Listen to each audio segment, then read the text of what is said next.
Swayam Prabha. Digital India. Educated India.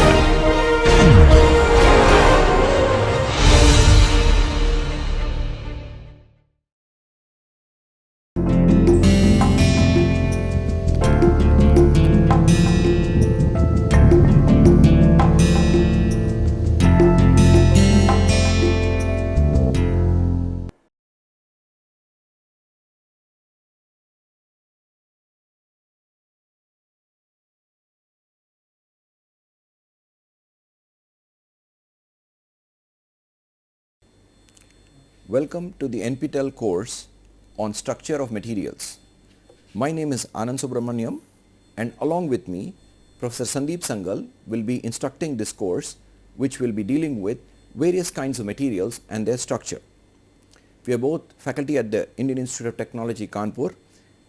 Much of the material which I will be covering in this course in the slide form will be available at my website and the website of Professor Sangal. So you can consult our website, which is http://home.iitkk.ac.in/Anand, and give us whatever feedback so as to improve this course material. So all the slides and much more of in-depth material will be available at this website for your future consultation. The contents of this course are briefly outlined here. So in the first lecture we will start with an overview, and followed by geometry of crystals, Miller indices, crystal structures and defects in crystals. The part in green will be handled by Professor Sangal, which will involve diffusion, phase diagrams, phase transformations, and the concept of microstructure and its effects on properties, the microstructure evolution on heat treatment, imaging and diffraction for probing structure, and finally stereology.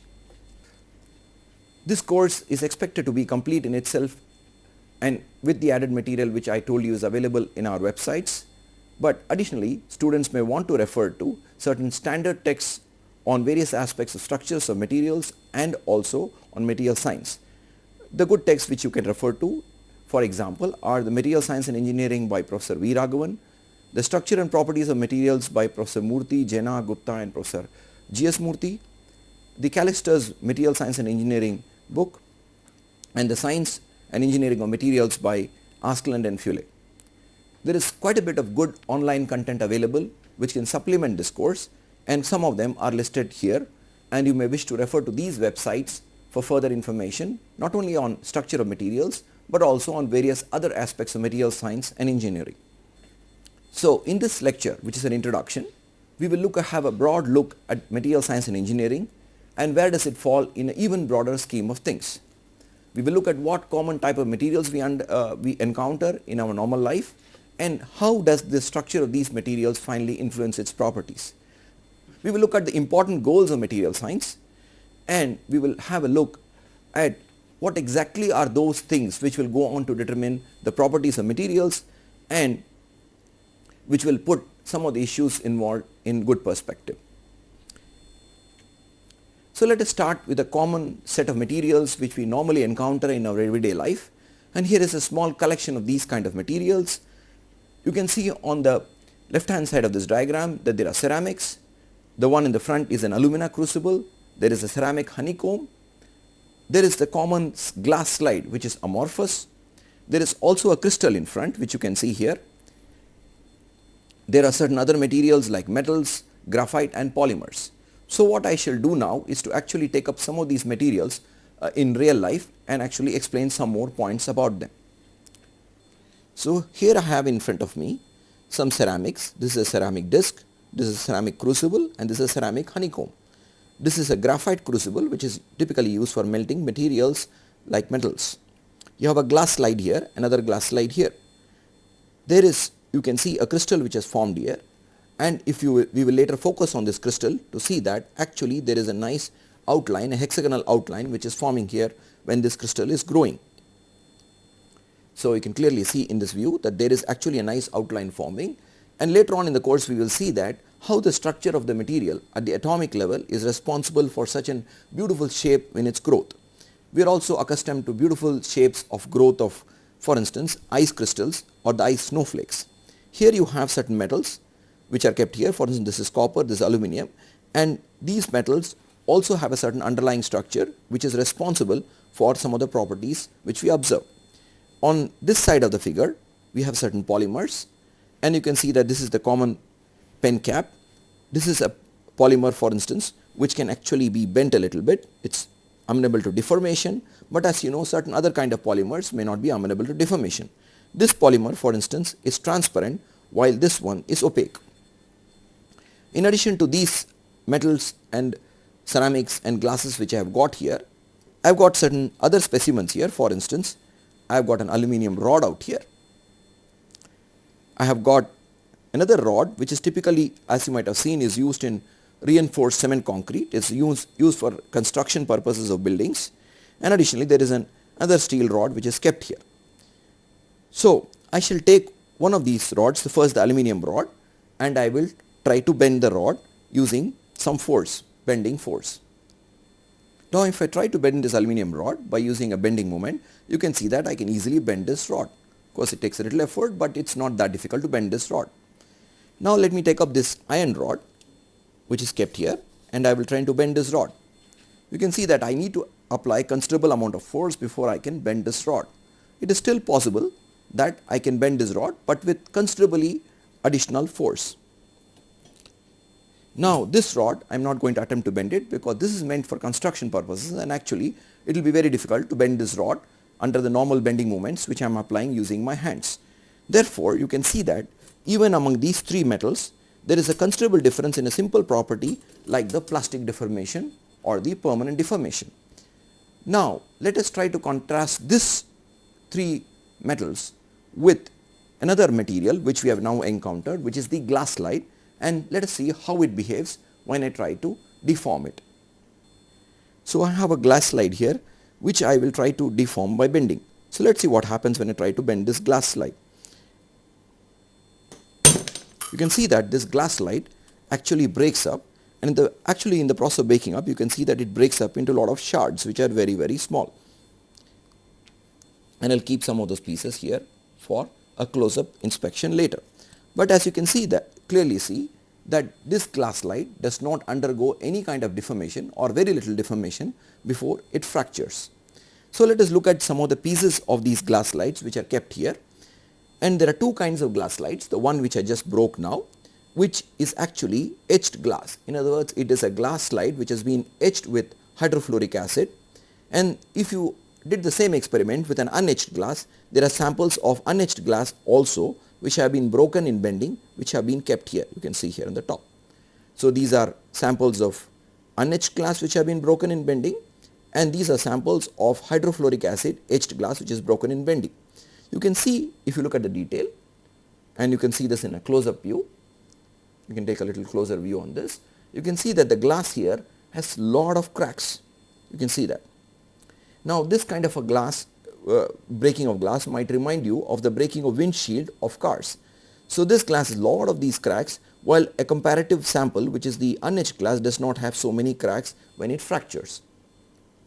And the reason of this is related to something which we will correlate later during the course, and just to have a prelude towards that, this is actually the effect of surface cracks which is being etched away, which is leading to such a fracture behavior.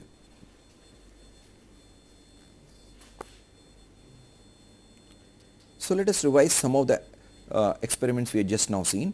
We saw that there are different kind of materials which can be classified based on various parameters, which we will soon consider in this lecture. The important points to note was that actually when you have a crystal, for instance, it can have an external shape which is pretty well defined. You can have metallic objects which can be deformed. The amount of deformation which you can give also depends on the kind of metal, that means the amount of force you need or bending moment, like in the example considered.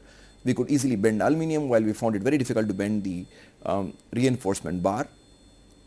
On the other hand, we saw that the glass slide breaks easily when we try to deform.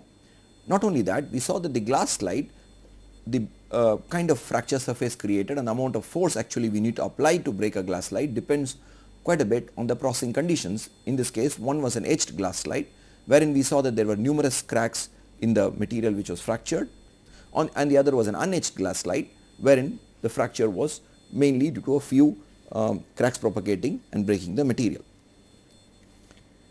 So let's consider the common materials, some of the examples. We have already seen some metals and alloys. We have seen ceramics. For instance, there was an alumina crucible in the samples collected. We have seen there are polymers, and polymers, as you know, can be thermoplasts or thermosets. They can be elastomers, which are amenable to long elastic deformations, and this is what we call the common terminology. Even among metals and alloys, you can have pure metals like copper, nickel, iron. There can be intermetallic compounds, and there can also be alloys like brass, which is a copper zinc alloy. Not only can we have this common classification like based on metals or ceramics or polymers, we also classify materials based on electrical conduction, and we often talk about conductors, semiconductors and insulators. Some examples of conductors would be copper, aluminium, and semiconductors would be germanium, silicon or gallium arsenide, and insulators, as we have seen, can be alumina or certain polymeric materials like polyethylene. Of course, some special polymers could also be conducting. We also often talk about materials based on their ductility. We often say some materials are ductile, some materials are brittle. And we also know from our common experience that some materials which are ductile under certain conditions become brittle under certain other conditions. One nice example of this would be a rubber band. A rubber band can be stretched easily at room temperature, but suppose you cool it down to cryogenic temperatures, it becomes very brittle and it breaks. Typically, we will note that metals and alloys are ductile and ceramics and glasses are brittle. Now, the conventional classification of materials, we consider them as usually a certain kind, and we consider that structures and mechanisms are usually made of materials. So we have a triangle in which you have materials, you have structures and you have mechanisms. There are often materials which can perform the function of a structure or a material which can perform the function of a mechanism, and this becomes a very interesting topic of study. In other words, we are coming across an intelligent material or an intelligent structure. A good example of this would be shape memory alloys. For instance, a shape memory alloy can be used to make a deployable antenna, which is, for instance, under a certain condition is compressed into a small volume, and when heated it actually expands and deploys the antenna. It can also perform the role of a mechanism, the material itself, like in the form of an actuator. Therefore, you can have materials which perform the role of structures, materials which perform the role of mechanisms, and underlying all this is our understanding of the structure of the material. And we have to note that traditionally materials were developed keeping in view certain properties and for making components and structures. But now with the advent of these intelligent materials or materials which can perform multiple roles like mechanisms and structure, the scope of materials has improved considerably. This slide, the next slide, is actually what we may call a very busy slide, and it encompasses virtually everything. It starts from the universe and talks about particles, fields and forces.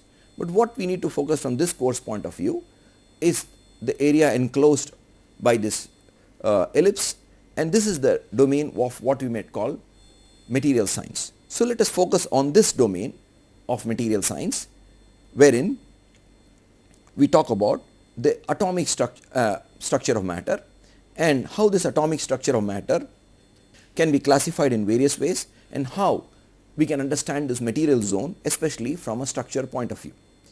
The atomic structure can be classified based on either the state or viscosity as gases, liquids and solids, which we know pretty well, and solids based on the structure can further be classified as amorphous materials, quasi-crystalline materials or crystalline materials. On the other hand, we can think of classification of atomic structure based on the band or the electronic structure, and in this context we come across terminology like metals, semi-metals, semiconductors and insulators. So in this course we shall primarily focus on the classification of atomic solids based on the structure, which is the atomic structure. In other courses in the NPTEL, you will also be learning about how we understand the electronic properties and how we classify materials as metals, semi-metals and insulators.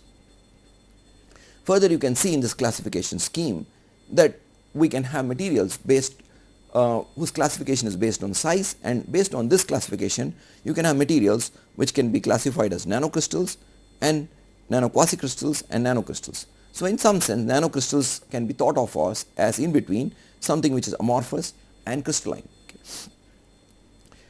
Additionally, students must have come across terminology like liquid crystals which are somewhere in between a liquid and a crystal. So this has been intensively studied, and as you must be knowing, some of the display materials are actually liquid crystals, but this course shall not go into deep in regarding the structure of liquid crystals. So when we are talking about the material zone, I need to worry about the atomic structure and I also need to worry about the band structure, but primarily when I am talking about the atomic structure, I can think of them as amorphous, quasi-crystalline and crystalline materials. Now let me summarize what we saw in the next slide in words. Based on state or phase, a given material can be a gas, liquid or a solid. Intermediate states are also possible, and sometimes the clear demarcation between a solid and a liquid or a liquid and a gas may be blurred. For instance, how a material behaves can be dependent on the strain rate. At very high strain rates, some materials may behave like solids and a liquid at low strain rates. So at very low strain rates they may flow, but at very high strain rates they may behave like solids. And as I pointed out, based on structure, materials can be thought of as crystalline, quasi-crystalline or amorphous. And this structure we are talking about is the arrangement of atoms, molecules or ions which are the constituent particles which go on to make the structure of a material. And we also seen that intermediate states between crystalline and amorphous are also possible, which we can call partially crystalline states. Liquid crystals are between liquids and crystals, and as you are well aware that these have very important applications as display materials. The other important classification which we considered in the previous view graph was based on the band structure, wherein we had classified materials into metals, semi-metals, semiconductors and insulators. And finally, based on size, we could conceive the classification of materials into nanocrystals, nanoquasicrystals, etc. And the important thing we have to learn from looking at such a classification is that one way of classifying does not clash with an alternate scheme of classification. That is, for instance, from the state perspective we could have a liquid, and from the band structure perspective we could have a metal. For instance, we know that gallium at room temperature is a molten metal. So it's a liquid, but it's also a metal. Similarly, we could have a metal from the band structure viewpoint which is amorphous from the structural viewpoint. So we have many examples of these kind of materials like amorphous materials and amorphous metals which have been rapidly solidified, or some very special compositions which can be slowly cooled, get an atomic structure which is random. In other words, it's amorphous, but from a band structure viewpoint it is actually a metal. Therefore, we have to clearly understand that when you're making such a classification, that one kind of a classification which is based on, for instance, the band structure does not clash with an alternate way of classification which is based on, for instance, the state or the viscosity, which does not clash from a structural viewpoint based on atomic order. Now let us start with the common perspective, like the common perspective of engineering materials, that what kind of materials have we got from which we can actually go on to make certain components. As we have seen, we can have metals, ceramics, polymers, and more importantly we can make composites out of these. In fact, a composite is a combination of one or more materials, two or more materials, which gives a certain benefit in at least one property, and often you will find that a composite can give you a benefit in many properties. And actually in this context a term hybrid is more useful, which is a superset of composites, which we shall see in an upcoming slide. The type of atomic entities, like for instance we are talking about ions, molecules, etc., differ from one class to another, which in turn gives each class a broad flavor of properties. Now suppose for instance we consider metals. In metals typically you have ion cores which reside in a sea of electrons. When you are talking about ceramics, typically they are ions sitting in a certain crystalline array. So what are the broad flavor of properties we are talking about? Like we know that metals, for instance, are typically ductile and ceramics are usually hard and brittle. So when we are talking about these engineering materials and the engineering way of looking at things, and which is a common perspective which every student has, like metal, ceramics, polymers, we have to remember that these broad classes also come with a certain baggage of properties. Polymers typically have a poor tolerance to heat. Some of them even be flammable at high temperatures. They can catch fire when you expose them to flames, while ceramics are highly tolerant to heat. In fact, the furnace linings and linings of melting hearths are typically made of ceramics.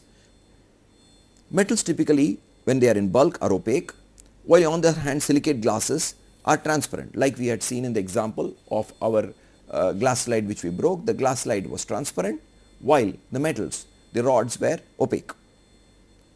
Typically also it is noticed that metals are usually good conductors of heat and electricity, and that is why you make copper wires, while ceramics are poor conductors of both heat and electricity. And that is why we actually use ceramics for insulation. If you are talking about not only the conductivity but a change in conductivity with temperature, you would notice that semiconductors show an increase in conductivity with temperature, while a metal actually shows the opposite trend. In other words, if you heat a metal, its electrical conductivity would decrease. When you heat a semiconductor, you would notice that its electrical conductivity would increase. So they are opposite in the sense of electrical conductivity. Ceramics are more resistant to harsh environments as compared to metals. Metals, as you know, for instance, even iron and steel, are very prone to corrosion, while ceramics, which are in the typically could be oxides or sulfides, are more tolerant to very many different kind of environments, including oxidation. So when I have a common perspective of metals, ceramics and polymers, I can also understand the underlying properties which can usually be associated with these classification of materials, and one of the goals of this course is to see how the underlying structure can lead to these kind of properties which we are talking about here. Finally, you can also talk about certain special class of materials which are called biomaterials, which are compatible with the human body or a body of a living being, and very many different kind of materials can perform as a biomaterials, like metals, ceramics and polymers have been tested to be biomaterials. Like for instance, there are heart valves which are made out of polymers, you have certain implants which are made out of titanium and so forth. So, but important criteria for these class of materials is that they are compatible with the human body, that the human body does not reject them. They are, for instance, they help meshing with the remaining part of the human body system, and they are no way toxic to the human system. Sometime when we are talking about such properties, like we discussed about the conductivity of the electrical conductivity of a metallic material, we also assume that the thermal conductivity is also very good. But there are some examples wherein, for instance, diamond, wherein you will find that diamond has actually a very good thermal conductivity but a very poor electrical conductivity, and this comes from the fact that it is not electrons which are responsible for the thermal conductivity in the material, it is actually phonons which are responsible for this. So to summarize the common way of viewing materials, so we have metals, we have ceramics and glasses, and we have polymers, and we have hybrids which are combination of this three sets of materials with perhaps additional components, as we shall see in the next slide. So we can have monolithic materials and hybrid materials. Monolithic materials are single materials, and therefore there is not more than one material present in the same block. So metals and alloys, ceramics and glasses, polymers all can constitute monolithic materials, while examples of hybrids could be composites, sandwich structures, lattice structures and segmented structures. Composites typically have two or more solid components. One of them is the matrix typically, and one of them is a reinforcement. And as I pointed out, you want to form hybrids or composite to improve certain properties in the material which is not available in any one of the two monolithic material. That is, the combination has those properties while an individual component does not have. A sandwich structure, as shown in this figure, has typically one material on the surface and one material on the interior. Lattice structures are a combination of material and space, and typically you have lattice structures like metallic or ceramic foams or even aerogels, wherein you want to produce a lightweight material. Therefore, the way to produce a lightweight material is to have very little of material as possible and have more of air as part of the system, which can give you a considerable weight reduction. In this context, of course, it should be noticed that the lattice we are talking about is not the crystallographic lattice. Later on during the course, we will extensively deal with the concept of lattice in the context of crystal structures, but this lattice is considerably different in definition than the lattice we will be considering in the context of crystals. Finally, segmented structures as shown in the figure can be, as shown here, two-dimensional, or it can be one-dimensional, and may consist of one or more materials. Therefore, to summarize this slide, typically we can have monolithic material or hybrids, and there is more than one material which is available in a hybrid, and the combination of the structure and the mixture of these materials give rise to certain properties which are pretty unique and which are very beneficial in certain contexts. Of course, when you are talking about a monolithic material, all I have to talk about the property of the material, but in the case of hybrids, not only I have to talk about the materials themselves, but also the interface between the materials involved in formation of the hybrid. Let us consider next an important concept which is called the materials tetrahedron. The materials tetrahedron is formed by four parameters: the performance, the structure, the properties, and the processing. This course, as you are aware, deals with the structure in detail. As a material scientist, we have to understand this materials tetrahedron, and we will have to engineer this materials tetrahedron so that we have a desired performance in a component. When a certain performance is expected from a component, we then place certain material properties as the parameters gauging that performance. Like for instance, suppose I want a material to have a certain life, then I will set how much of fatigue tolerance that material needs to have, how much of corrosion resistance that material needs to have for a certain performance as a component, which could be for instance a rail which is on which a train runs. Then further I need to form this component some way, and I could use very many processing routes, like I could use casting, forming, welding, powder metallurgy, etc.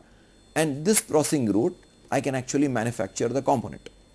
But the important thing is that when I am actually manufacturing the component by a certain processing route, this also dictates the kind of structure I am going to obtain.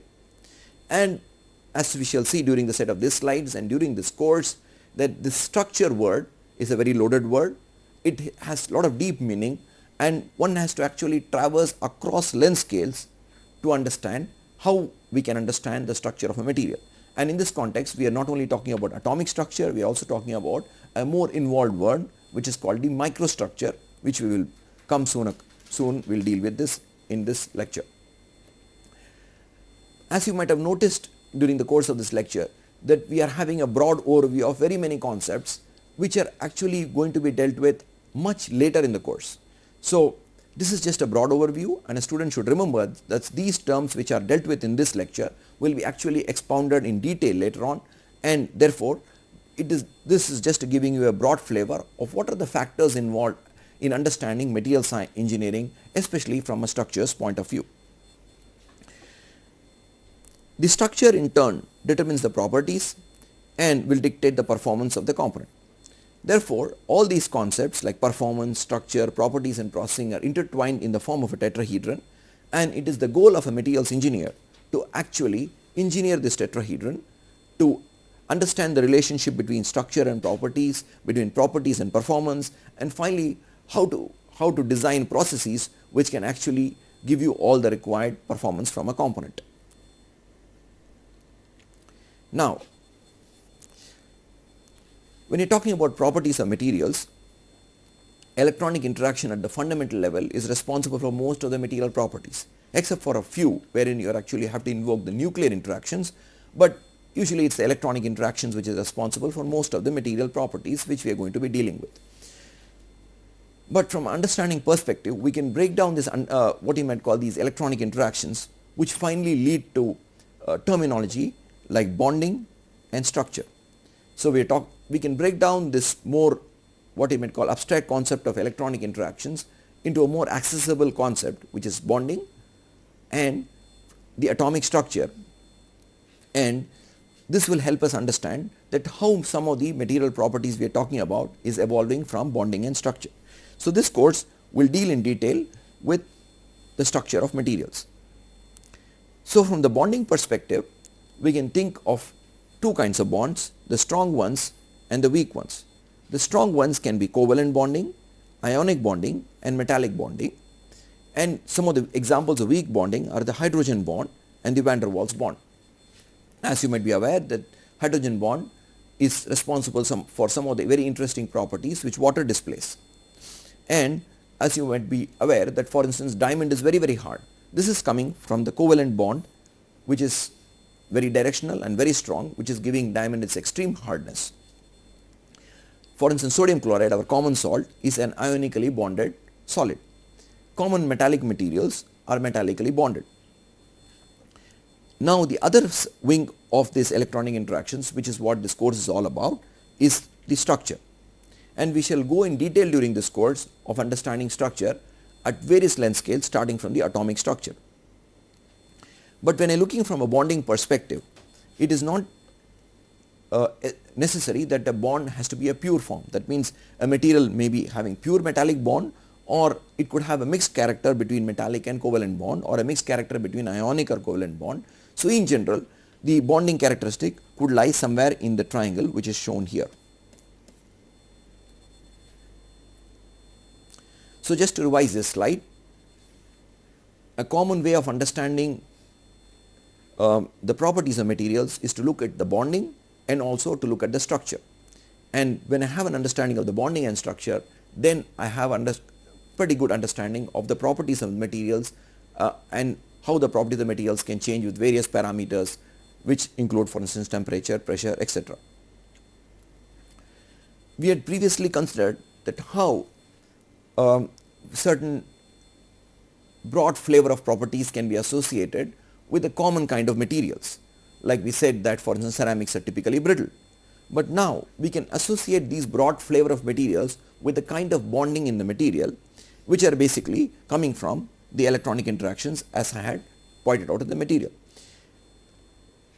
This electronic interaction finally boils down also to a certain electron distribution or electron density in the material. And if I am looking at, for instance, a covalent bond, I would realize that typically covalently bonded materials have high melting point, and if I am comparing it with a material which is hydrogen bonded like ice, for instance, it will have a low melting point. A covalently bonded material is typically expected to be hard and it will have a poor ductility. Its electrical conductivity is typically low, and some examples as we have already seen are diamond, graphite, germanium and silicon. Germanium, diamond as you know is a poor electrical conductor, but graphite is a good electrical conductor. That is why the term usually has been used here. Ionic materials have a high melting point typically. They are also hard with a poor ductility, and their electrical conductivity is typically small. Examples of that are the common salt, the cesium chloride and zinc sulfides compounds. Metallic materials have a variable melting point, like gallium, for instance, melts at very low temperature, lead comparatively melts at low temperature, but you could have refractory metals like tungsten which melt at very high temperature. Their hardness again is a variable, and we had seen in the experiment which we conducted today in today's lecture that typically even the ductility varies. Of course, what we saw in today's lecture was the yield strength, that actually it requires a certain variable amount of strength or the stress which we need to apply to deform a metal. And even ductility, for instance, in metals could be a very strong function of the temperature. Certain materials, certain metals, for instance, which are very ductile at room temperature, at very low temperature can become pretty brittle. The electrical conductivity typically of metals is very high. Examples we have already seen can be pure metals, they can be intermetallic compounds, or they can be disordered alloys. Van der Waals bonded materials typically have a low melting point. They are typically soft. They have very poor ductility typically. Their electrical conductivity is low, and you can have actually crystals forming from neon, argon, krypton, which are van der Waals bonded. Again, hydrogen bonded materials behave very similar to the van der Waals bonded materials, because these two, as we have seen now, are weak interactions. They are not really strong interactions. And later on in the course we will see certain materials wherein the molecules form by covalent bonding, but the molecules are arranged in a crystalline array due to these weak interactions. In other words, the forces responsible for the crystallization would be actually these weak interactions, and therefore some of these crystalline solids actually melt at a low temperature, ice being one of those examples. Fullerene is another example we will consider later in the course. So we have talked a little bit about the properties of materials, and we have sort of got a broad flavor of what determines those properties. But let's go into a little more detail, and this slide actually contains quite a bit of detail, what I may call information, which we will actually deal with later in this course or in parallel courses wherein there are certain aspects are considered in far more detail. So let's ask a few questions to ourselves, that what determines the properties of materials. It just cannot be the composition, because if you take for instance copper and you add a few tens of ppm of oxygen in it, its conductivity degrades considerably. In fact, the copper wire which is used as a wire in electrical appliances and for carrying current is actually what is called OHFC or oxygen OFHC, oxygen free high conductivity copper, and it has very small amounts of oxygen. So it is not, I cannot say just because something is present in a very small amount, its influence on the properties is going to be small. Later on we will be exposed to a term called phases in more considerable detail, but it just cannot be the amount of phases present. Because for instance, if you had a structure, and this is a structure which is shown here, and this is typically called what is called a microstructure or a micrograph, and in this micrograph you will see that there is a small amount of phase which is called the cementite, which is present along the grain boundaries, and this actually impairs the impact properties of this material considerably. So this is what we call an hypereutectoid steel, which we will consider in detail later, but it is clear that even the phases which are formed out of these compositions cannot account for the properties. It is, I need to worry about something more, which I call the distribution of phases, but it just cannot be the distribution of phase alone. For instance, when I go a level below, dislocations can severely weaken a crystal. In fact, if you make a theoretical calculation, which we shall do later during the course, you will find that crystals are expected to be very strong in shear, but when you have dislocations, they can severely weaken a crystal, and that is why we could see that we could actually bend that aluminum rod so easily. It is because of the motion of dislocations at the atomic level. It just cannot be the defect structure alone. Like for instance, we have noticed that when there is a concept of this toughened glass, and when you introduce residual compressive stresses on the surface of glass, and typically you do this by actually blowing cold air on the surface of the glass while it is solidifying, then you can actually produce a glass which is very tough. Therefore, what is that which is going to determine the properties of my material? It is definitely going to be, composition is going to play a role. That means I need to know what are the elements and what atomic fraction or weight fraction they are present in the material. I need to know the phases and their distribution. For example, in the example of the microstructure shown here, if the cementite phase were not present all along the ground boundary, but if they were present in a microstructure, which I shall draw here, suppose this cementite were present in a microstructure in which they were in the form of small globules and not as a continuous path all along the grain boundary, then such a material, so this is my cementite here, such a material would actually show much higher toughness than the material shown in the micrograph. This is because in this material, cracks can actually propagate all along the grain boundary when loaded in high strain rates or impact, and this can cause failure of the material. Therefore, I need to know what phases are present, in what fraction of those phases present, and how geometrically they are distributed. In fact, in the later end of this course, we will actually be dealing with a topic which is called stereology, in which we shall actually deal with some of these very aspects in 3D. We need to know about the defect structure, and this defect is within the phases we are talking about. For instance, suppose I have a certain phase, for instance the alpha phase of copper, then I need to know the defects within this phase of copper, and I also need to know the defects which are present at the interface. That is, we will deal with this concept later, the concept of grains. So I need to know what is the structure of the grain boundary, what are the defects present in the grain boundary.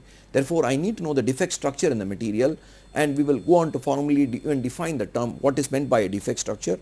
But essentially what we are talking about, I need to know how defects are distributed in the crystal or in the phase and between the phases.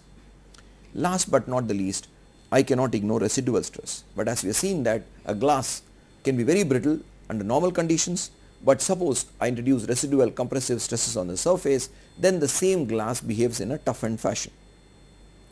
Of course, these factors are not independent of one another, they act in conjunction often, and there is a certain interdependency which we need to consider when we are actually dealing with properties arising from these aspects. So to summarize this slide, we need to worry about composition, phases and their distribution, the defect structure and residual stress when I am talking about how a property of a material is coming about. An important point to note here is that one has to actually traverse across length scales to actually look at the various aspects which can give rise to the different properties of the materials. That is, we have to look at the atomic scale, we have to look at a scale which is, for instance, tens of nanometers, but we often have to look at length scales which are much larger at the micron scale and above, there to understand how a certain property, it could be a simple property like how we are able to bend, for instance, an aluminum rod, but I have to look at all these length scale if I have to understand such a property. So what are the length scales we are talking about which we need to traverse, and what are some of the implications of traversing across such length scale is what shown in this slide.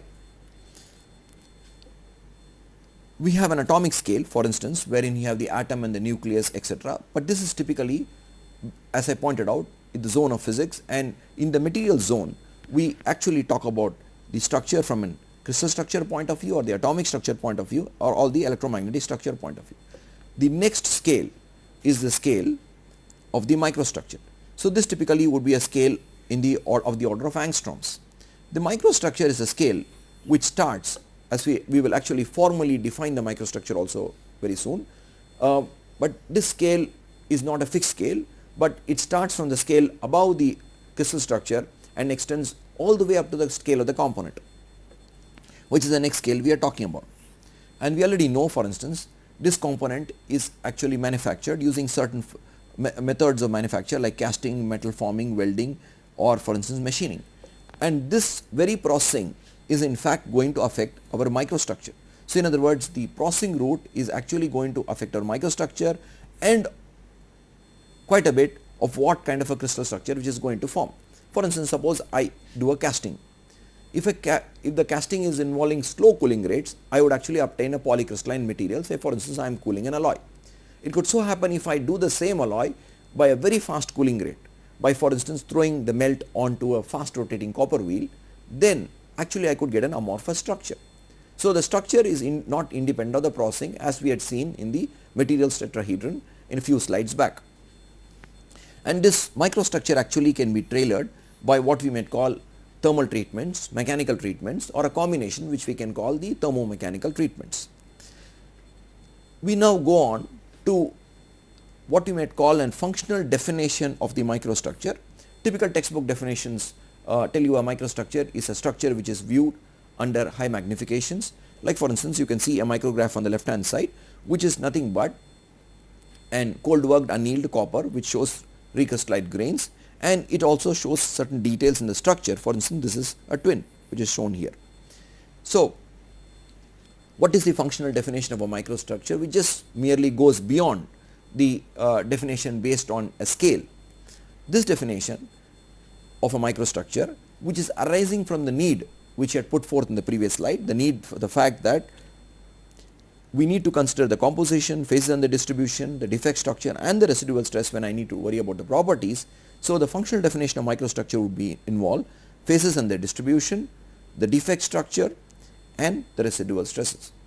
As later in the course we will see, when you're talking about defects, they can be very many different kind of defects we are talking about. They could be vacancies, dislocations, twins, stacking faults, grain boundaries, voids and cracks. In fact, in the example of the breaking glass, it was the cracks on the surface which were playing a dominant role in the breaking of the glass. And when I etched away the the cracks on the surface, if we actually measured the strength of that glass, the etched glass in bending, you would observe that it's actually got a higher strength. And this is coming from the fact that cracks have been sort of etched away and their length has been reduced. Therefore, all these defects would play a role will go towards the definition of the microstructure, which would be a functional definition of the microstructure. One such example of a photo of what we call in usual language the microstructure is shown on the left hand side. So, processing not only determines the shape of the component, but also dictates the microstructure which we are going to produce. And just to revise, we had already discussed this aspect. The structure we should always know is two kinds of structure, the crystal structure or the electromagnetic or the electronic structure. And at a more fundamental level, we already seen that these are nothing but two sides of the same coin. We had further gone on to define a microstructure in the previous view graph as the phases and the distribution, the defect structure and the residual stress in the material. And as we have seen, residual stress can be beneficial as in the case of the toughened glass, but in certain other circumstances this residual stress could actually be very deleterious. It can lead to stress corrosion cracking and many other kind of warpage of components, etc. So, residual stress could be beneficial or deleterious. Microstructure can be tailored by thermomechanical treatments as we saw in the previous view graph, and a typical component or device could be a hybrid of very many materials having, and therefore a combination of multiple microstructures. Even if you take a simple example of a pen cap, for instance, often you would see that it has got metallic and polymeric parts. So, to summarize this broad introduction to structure of materials and to materials engineering, the goal of materials science and engineering is to design materials with a certain set of properties which gives certain desired performance under certain conditions. Using suitable processing techniques, like for instance we have seen forging, rolling, casting, etc., a material can be synthesized or a component can be synthesized, and this very synthetic method actually determines the microstructure in a material. To understand the microstructure, the material scientist has to traverse across length scales, because if you go back to the previous slide, one of the previous slides, vacancies are atomic level defects, while on the hand voids could be large macroscopic defects which are even observed to the visual unaided eye. Therefore, even while we are talking about the defects, we are actually traversing across length scales. And of course, therefore, if I want to understand the microstructure or the properties arising out of the microstructure, I have to traverse across multiple length scales which go from the atomic length scale to scale of the component, which could be of the order of centimeters or more. The residual stress state in the material is a very important variable which should not be forgotten. And later on we will see what is the origin of these residual stresses and how they can affect the properties. Common type of materials which are available to an engineer include metals, ceramics and polymers, and often we would like to make hybrids out of these common materials so as to achieve certain better properties which can be helpful in certain applications. Materials can be classified based on band structure into metals, semi-metals, semiconductors and insulators, and based on atomic structure into crystals, quasi-crystals and amorphous phases. In this course we will primarily deal with crystals, with a little part of the course being devoted to amorphous material phases, but it's good to remember that there are other forms of matter like quasi-crystals which are also rightful from their scientific interest and their role in some important applications.